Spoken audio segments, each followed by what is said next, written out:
Hi, today I'm going to show you the basics of the transform tool. How to crop and how to enlarge a section of your clip. This video was pre-cut in a previous tutorial. We are simply going to find a section in the cut to apply the transform or zoom. Let's first make a copy of the section that we want to transform. Then place the red marker at the beginning. Then right-click and place Insert.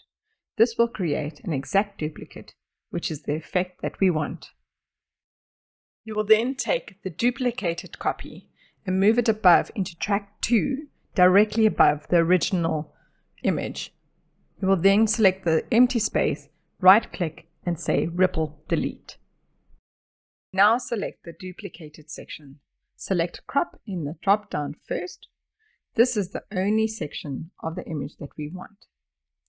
We can now enlarge the cropped image and also center it using the transform.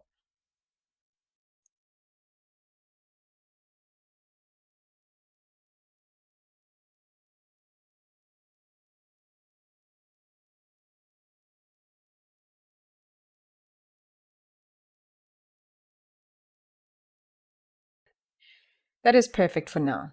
Please watch our video on box blur to see how we add to the background effects.